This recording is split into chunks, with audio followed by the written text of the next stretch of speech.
అనంతపురానికి సంబంధించి breaking news చూస్తున్నారు.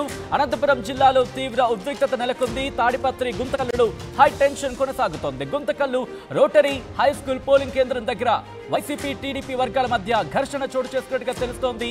Guntakal rotary high స్కూల్లో ఏర్పాటు చేసిన 101, 105 పోలింగ్ బూత్ల దగ్గర ఇరు వర్గాలు కొట్టుకున్నట్టుగా సమాచారం అందుతోంది. ఇక తాడిపత్రి ఓం శాంతి నగర్ కాలనీలో టీడీపీ వైసీపీ పరస్పరం రాళ్లు రువ్వుకున్నట్టుగా సమాచారం అందుతోంది. కార్లు బైకులు ధ్వంసమయ్యాయి. ఒక్కసారి అక్కడ పరిస్థితి ఏంటి చూద్దాం.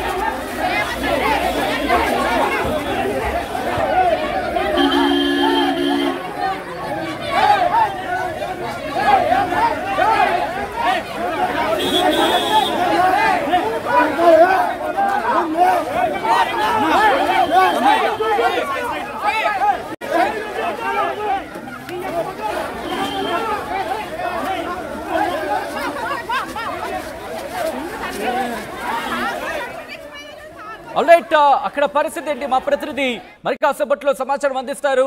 చల్లా నాయుడు అప్డేట్స్ అందించేందుకు లైవ్ లో సిద్ధంగా ఉన్నారు. నాయుడు, అక్కడ పరిస్థితి ఏంటి? ప్రస్తుతం అక్కడ ఉద్రిక్త వాతావరణం కొనసాగుతున్న విజువల్స్ మనం చూస్తున్నాం. ఏం జరిగింది ఇంతకీ? సచిన్, ఈ సార్వత్రిక ఎన్నికల్లో భాగంగా ఈ ఉదయం నుంచి పోలింగ్ మొదలైనటువంటి నేపథ్యంలో ముఖ్యంగా అనంతపురం జిల్లాలో చాలా చోట్ల ఇటువంటి సంఘటనలు చోటు చేసుకున్నాయి. ముఖ్యంగా అనంతపురం జిల్లా తాడిపత్రి నియోజకవర్గంలో ఇప్పుడు ఈ కాస్త సమయంలో రాళ్ల దాడి, ఏకంగా వైసీపీ టీడీపీ వర్గాల మధ్య రాళ్ల దాడి జరిగింది. ఇటువంటి పరిస్థితుల్లో వెహికల్స్ కూడా కొంచెం ధ్వంసమైనటువంటి పరిస్థితి. ఈ వైసీపీ ముఖ్యంగా పెద్దారెడ్డి, జేసీ ప్రభాకర్ రెడ్డి ఇద్దరు ఇంతకుముందే అక్కడ పోలింగ్ స్టేషన్ వద్ద ఒక టీడీపీ కార్యకర్తను కొట్టారని చెప్పేసి జేసీ ప్రభాకర్ రెడ్డి వెళ్ళిన నేపథ్యంలో పెద్దారెడ్డి కూడా అక్కడ చేరుకున్నటువంటి పరిస్థితి.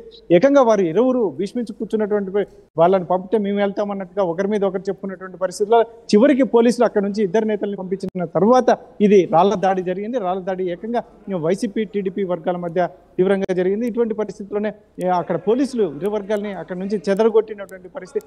అయితే ఇది ఇంకా చిలికి గాలి వాన్లా మరి ఎంతటికి దారితీస్తుందో తెలియదు. కాకపోతే మాత్రం పోలీసులు అయితే మాత్రం అప్రమత్తంగా ఉన్నామని ఒకవైపు చెప్తూనే జిల్లా హెడ్ క్వార్టర్ నుంచి ఎస్పీ కూడా బయలుదేరి తాడిపత్రి పట్టణానికి వెళ్ళినట్టుగా మనకి సమాచారం తెలుస్తుంది. ఇటువంటి పరిస్థితుల్లో ముఖ్యంగా అక్కడ ఉన్నటువంటి సంఘటన ఏదైతే రాళ్ల దాడి, ఇది మరి ఎక్కడికి దారితీస్తుందో తెలియదు. కానీ కాకపోతే మాత్రం అక్కడ పరిస్థితులు అయితే ఉద్రిక్తంగా ఉన్నాయి. మరి జేసీ ప్రభాకర్ దాడి తీయడానికి కారణం ఏంటి? అసలు ఏం జరిగింది? ఎక్కడ మొదలైంది? ఏదైతే ఉందో వైసీపీ నాయకులు టీడీపీ ఏజెంట్ హాజాని కొట్టారు, చేయి చేసుకున్నారు అని చెప్పేసి అక్కడ తెలియడంతో జేసీ ప్రభాకర్ రెడ్డి అక్కడ సంఘటన స్థలానికి చేరుకున్నటువంటి పరిస్థితిలో, అలాగే సిట్టింగ్ ఎమ్మెల్యే కేతిరెడ్డి పెద్దారెడ్డి కూడా అక్కడికి చేరుకున్న పరిస్థితిలో పెద్ద ఎత్తున వైసీపీ టీడీపీ నాయకులు కూడా చేరుకున్నటువంటి పరిస్థితి.